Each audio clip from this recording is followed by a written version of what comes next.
أختم هذه الخطبة أيها الإخوة بحكايتين قصيرة وطويلة ربما ستكونان أجمل. واليوم تحدثنا عن الحكي، أجمل ما في هذه الخطبة تعلمنا ألا نبادر وألا نتسرع في الحكم على الآخرين. لا ندري مجمل شروطهم، لا ندري مشروطيتهم، مظروفيتهم، لكن أمرهم إلى الله نتعاطف معهم. هذا هو الأساس الذي لا ينبغي أن يخطئ ولو مرة واحدة.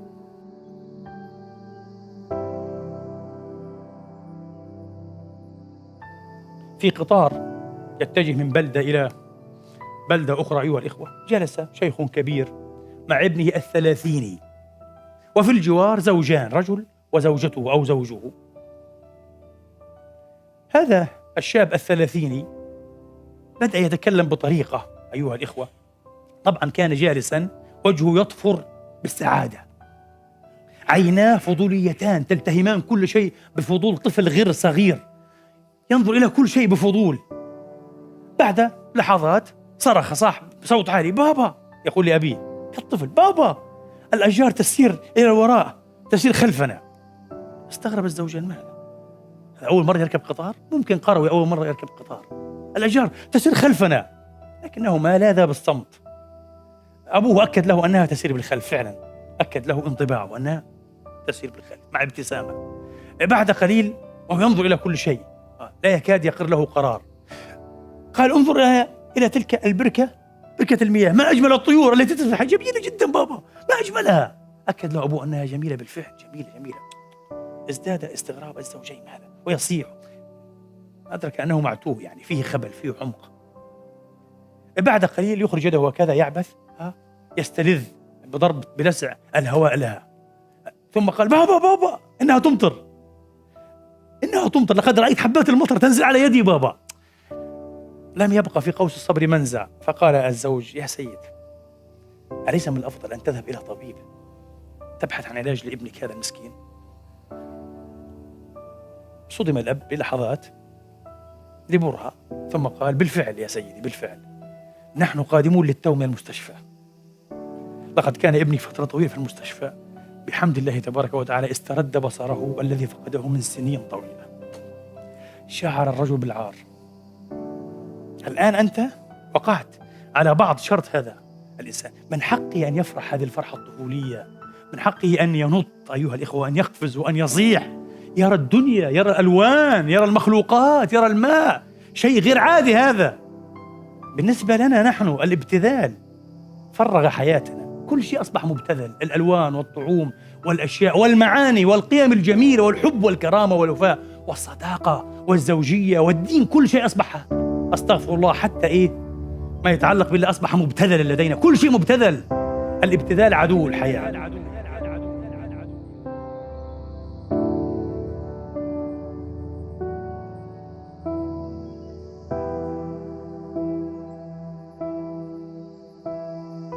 القصة الثانية وبها أختم، وهي أروع من الأولى لكنها أطول قليلا. قصة الطبيب أيها الإخوة، طبيب مشهور في الغرب، تيدي ستودر، دكتور تيدي ستودر، مشهور جدا، طبيب ناجح وكبير، لكنه لم يبدأ ناجحا، لم يبدأ بداية ناجحة. تيدي الصغير في الصف الخامس الابتدائي، تدخل معلمة الفصل السيدة تومسون، تلقي التحية على أبنائها التلاميذ وتقول لهم بصدق مفعم، يعني: تدرون يا أبنائي أحبكم جميعا. وكانت في قلبها تستثني تيدي، تقول في داخلها: لا، إلا هذا، في قلبها لم تواجهه به. تيدي كان طفلا انطوائيا كسولا، لا ينجز واجباته البيتية أيها الإخوة والأخوات، متسخ الملابس، دائما تقريبا على الدوام متسخ الملابس، مشعث الشعر، لا يستجيب لأشياء كثيرة تقال له المعلمة.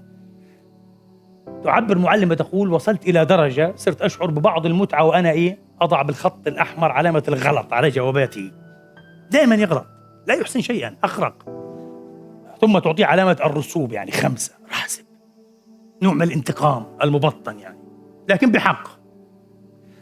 بعد فترة أيها الإخوة جاء تكليف من إدارة المدرسة بأن تقرأ السيدة تومسون، طبعا لجميع مدرسي الفصول، أن تقرأ السجلات السابقة. شوف الأساليب البيداغوجية عشان الشرط الإنساني برضه، تعرف الشرط لهذا التلميذ، لكل تلميذ يجب أن تقرأ هذه المدرسة سجلات هؤلاء التلاميذ في الصف الخامس السابقة، من الصف الأول للصف الرابع.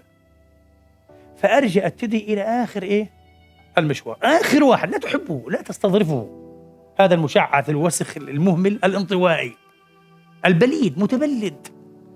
وفي الأخير فتحت سجل تدي، معلم الصف الأول يكتب: تدي طفل موهوب، طفل موهوب يؤدي واجباته بشكل منظم ودقيق. استغربت تدي موهوب. سجل الصف الثاني، معلم الصف الثاني يكتب يلاحظ: تدي طفل محبب إلى زملائه ولديه حس الفكاهة وروح مرحة. وروح تدي عنده حس الفكاهة وروح مرحة، من أين له هذه الروح؟ لكنه مضطرب قليلا بشأن أو بصدد مرض أمه العضال، مصابة بمرض عضال خلاه يبدأ يضطرب الولد. التقطت الخيط. معلم الصف الثالث كتب في سجل تيدي ستودارد: تيدي وقع عليه نبأ وفاة أمه وقع الصاعقة، شوش أمره تماما، بذل جهودا جبارة في البيت لكي يبقى كما هو متفوقا وناجحا واجتماعيا، لكن أباه لم يكن ليهتم. أبوه كمان رجل مقصر، مش مهتم به، مش مدرك المأساة التي يعيش الابن الذي فقد أمه في الصف الثالث، فقد أمه ابن 9 سنوات للأسف. معلم الصف الرابع لا يدري بهذه الشروط، كتب تدي طفل بليد ينام أحيانا في الفصل، لا يشاركنا في شيء، يعرب عن امتعاضه. حين قرأت هذا تأثرت جدا وشعرت بالعار، بالخجل من نفسها. كيف ظلمت هذا الطفل النجيب الموهوب الذي لم تفهم شرطه ولا ظروفه. في أيام أو في يوم عيد الميلاد الذي يسبق رأس السنة كما تعلمون هنا، جاء الأطفال كلهم بهديته. هذه الهدايا كانت ملفوفة بالورق الصقيل الجميل والأشرطة الملونة الزاهية، إلا هدية تدي لفها بورق خشن بني مأخوذ من البقالة، ورق بقالة. فجعل الأطفال يتضحكون هذه هدية لفها بورق، لكنها عمدت إلى هدية تدي وفتحتها مبدية الإعجاب، واو، هدية عظيمة. كانت عبارة عن دملج، إسوار دملج من حجر معين، من الأحجار الكريمة نوعا ما، ولكنه ناقص بعض الأحجار. هذا الدملج أو السوار ناقص في بعض المواضع أيضا. وعن زجاجة عطر لم يبقى منها إلا ربعها فقط، غير كاملة. قالت: جميل جدا، جميل. ورشت فوحت نفسها بهذا العطر، ما أجمله، ما أحلاه، واعتنقته. فوقف الأطفال عن التضاحك. لم يعد تدي في ذلك اليوم إلى البيت بسرعة كما يعود كل يوم، انتظرها حتى انصرفت من المدرسة. وقف قال لها: معلمتي، أحب أن أقول لك شيئا، رائحتك اليوم ذكرتني براحة أمي، لقد استحضرت بهذا العطر في آخر عيد ميلاد جمعنا. وانصرف. وقفت هي تكتب، هي تقول: بكيت لأكثر من ساعة، انخرطت في البكاء لأكثر من ساعة، لكنها بعد ذلك آلت على نفسها إلا أن تعيد إلى هذا الولد المسكين المعذب ثقته بنفسه، إيمانه بنفسه. صارت تعامله معاملة خاصة وتشجعه وتحفزه وتلهمه. هذا شهر 12، لم يأتي شهر يونيو 6 حتى كان ضمن المراكز الأولى في الفصل من المتفوقين. فجاءها في العطلة برسالة وضعها تحت باب بيتها، رسالة، وكتب فيها ضمن ما كتب: اسمح لي أن أقول إنك أعظم معلمة لقيتها في حياتي. في الصف الخامس وما عندوش كثير فتأثرت جدا. بعد 6 سنوات جاءتها رسالة أخرى. تدي طبعا ذهب إلى الإعدادية، إلى الثانوية، يخبرها بأنه أنهى الثانوية العامة وحظي بالمركز الثاني، ولقي معلمين ومعلمات كثرا، لكنها مع ذلك لا تزال أعظم معلمة لقيها في حياته. ثم بعد ذلك تتلقى رسالة يخبرها فيها أنه تخرج من كلية الطب بتميز مع مرتبة الشرف، وأيضا لا تزال أعظم معلمة لقيها في حياته. بعد 4 سنوات من التخرج تأتيها رسالة منه يقول لها: لقد التقيت بنصف الآخر، بالآنسة فلانة الفلانية، أحببتها وأحبتني، واتفقنا بحمد الله وتوفيقه على الزواج والاقتران. يسعدني جدا ويشرفني أن تحضري حفل الزفاف في المكان الفلاني الساعة الفلانية باليوم الفلاني، لكي تجلسي في المقعد المخصص دائما كما هي العادة لأم العريس، يعني تلعبي دور أمي. فمباشرة لبته قالت: يشرفني ويسعدني. وبالفعل جاءت وقعدت في المجلس الذي كانت تقعد فيه أو ينبغي أن تقعد فيه أمه لو كانت حية. ثم قامت بعد ذلك في الإبان، أخذها واعتنقها وأسر لها في أذنها، قال لها: اسمحي لي أن أعبر عن امتناني العظيم وشكري لك يا سيدة تومسون أنك آمنت بي. كان عندك إيمان أنني أنا ممكن يطلع مني إشي، في إشي، يعني أنا مش إنسان فاشل، مش إنسان محطم، ممكن. آمنت بي وأعدت إلي الثقة بنفسي. لولا فضلك علي لما كنت ما أنا عليه اليوم.